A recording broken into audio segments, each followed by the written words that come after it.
আসসালামু আলাইকুম। Technique easy education থেকে স্বাগতম জানাচ্ছি আমি জুয়েল। আজকের পর্বে আমরা ৬.২ এর ৮ নম্বর প্রশ্নের সমস্যাটা সমাধান করব, যেখানে একটা প্লেনের গতিবেগ নিয়ে আলোচনা করা হয়েছে। শুরুতে আলোচনা করা আছে একটি জেট প্লেনের গতিবেগ প্রতি সেকেন্ডে সর্বাধিক ৩০০, মানে ৩০০ হতে পারবে বা ৩০০ চেয়ে লেস হতে পারবে, এর বেশি তার ক্যাপাসিটি নেই। প্লেনটি ১৫ কিলোমিটার যাওয়ার জন্য তার কতটুকু সময় লাগতে পারে সেই সময়টা নিয়ে আমরা আলোচনা করব। তাহলে প্রথমে দেখি যে প্লেনটার গতিবেগ এখানে সর্বোচ্চটা দেওয়া আছে ৩০০। এখানে ১৫ কিলোমিটার যেতে তার যে সময়টা লাগবে সেই সময়টা কত হতে পারে? এখানে তার যে দূরত্বটা জেট আছে, এই দূরত্বটা এখানে দেওয়া আছে ১৫ কিলোমিটার। এই ১৫ কিলোমিটার যেটা আছে সেই দূরত্বটা আমাদের এখানে কিন্তু হিসাবটা হচ্ছে ১৫ কিলোমিটারে, কিন্তু ৩০০ মিটার যাওয়ার জন্য।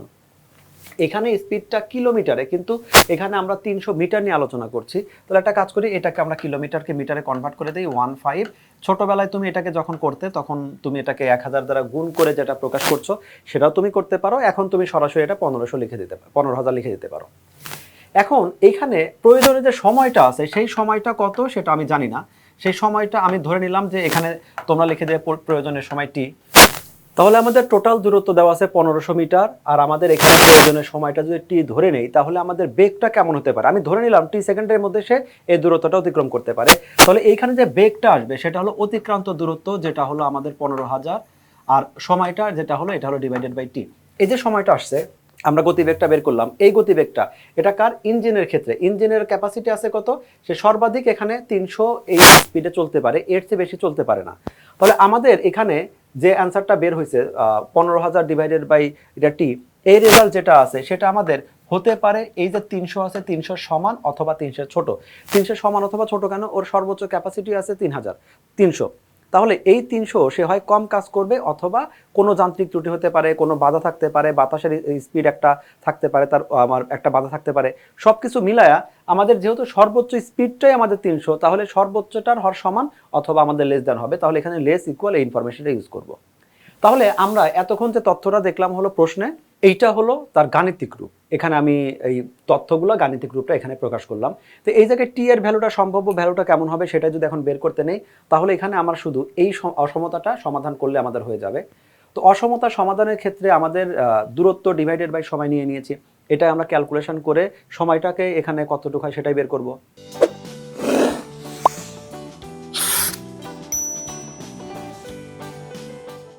এই অসমতাটাকে আমরা যদি চাই এক পাশ থেকে অন্য পাশে চেঞ্জ করতে পারি। আর একটা কাজ করতে পারি, আমার টি এর ভ্যালুটা দরকার, টিটা আছে হলো হর আকারে, এটাকে লব আকারে কনভার্ট করি। তো লব আকারে কনভার্ট করলে এইটা আমরা এভাবে লিখতে পারি। এটাকে উল্টা করব। উল্টা করলে আমাদের কি হবে? এই আমাদের লব উপরে চলে গেল, হর আমাদের নিচে চলে আসলো, এটা হলো ১৫০০০। একইভাবে এখানে ৩০০ ছিল। আমাদের জানি যে কোনো একটা সংখ্যা যদি থাকে তো ওর নিচে আমরা মনে মনে একটা হর 1 চিন্তা করতে পারি। তাহলে এটা আছে কি ৩০০, মানে ৩০০/1। এটাকে ব্যস্তকরণ করলে, উল্টা করলে 1 ডিভাইডেড বাই এটা হলো ৩০০ হলো। অসমতার ক্ষেত্রে বেসিক ক্লাসে আমরা অনেকবার বলেছি অসমতার চিহ্নটা মাত্র দুইটা সময় আমাদের চেঞ্জ হয়। একটা হলো যদি আমরা মাইনাস দ্বারা গুণ করি, অথবা হলো ব্যস্তকরণ করি। এখানে যেহেতু আমরা লব হরকে এক্সচেঞ্জ করে দিলাম, তো এটা ব্যস্তকরণ হয়ে গেল। তাহলে আগে যে চিহ্ন ছিল আমাদের লেস ইকুয়াল, এখন সেটা গেটার ইকুয়াল হয়ে গেল। এরপরে আমি যদি এখানে আমাদের ১৫০০টা ঝামেলা করছে, তাহলে এই ১৫০০টাকে যদি আমি রিমুভ করতে চাই, ১৫০০ আছে হলো এখানে গুণ ভাগ আকারে, তাহলে আমি এখানে টি ডিভাইড 150000 উভয় পক্ষে আমি ১৫০০০ দ্বারা গুণ করলাম, যাতে করে এই পক্ষে আমার ১৫০০০ কাটা যায়। আর এখানে যা থাকবে থাকুক, এখানে আমি প্রথমে দুইটা শূন্য কাটি, তাহলে এখান থাকলেও ১৫০, এটাকে 3 দিয়ে ভাগ করলে আমাদের 50 হলো। ফাইনালি আমরা পাচ্ছি কি টি এর ভ্যালুটা পাচ্ছি, এটা হলো গেটার ইকুয়াল 50। তাহলে এই যে সময়টা লাগছে, এখানে সময়টা কি পরিমাণ লাগবে সেই সময় নিয়ে ক্যালকুলেশন করতে বলছে। যেটা দেখতে পাচ্ছি ৫০ সেকেন্ড লাগবে বা ৫০ সেকেন্ডের বেশি। প্লেন যদি তার সর্বোচ্চ ইফিসিয়েন্সিটা প্রকাশ করতে পারে, সে সর্বোচ্চ ক্ষমতাটা ব্যবহার করতে পারে, তাহলে সে এখানে আমাদের ৫০ সেকেন্ডের একদম এক্সাক্ট ৫০ লাগবে। কিন্তু কোনো কারণে ইঞ্জিন যদি কোনো একটু কম কাজ করে বা কোনো ত্রুটি থাকে, তাহলে সেটা ৫০-এর চেয়ে বেশি আমাদের সময় লাগবে। এই ম্যাথটা আমরা এখানে একইভাবে করেছি। এখানে আমরা সেটা দেখিয়েছি যে ১৫ সেকেন্ডে যদি কিলোমিটার যেতে তার সময়টা যদি টি সেকেন্ড লাগে, তাহলে আমরা অতিক্রান্ত দূরত্ব যেটা সেটাকে মিটারে কনভার্ট করেছি, কারণ আমাদের আলোচনা যেটা করতে বলছে ৩০০ মিটারের সাথে, কিলোমিটারের সাথে না।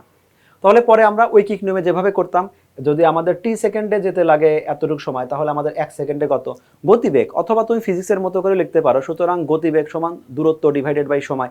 নোটে যেভাবে করেছে সেভাবে করতে পারো। এইটা আমাদের টোটাল দূরত্ব, এটা হলো আমাদের টোটাল সময়।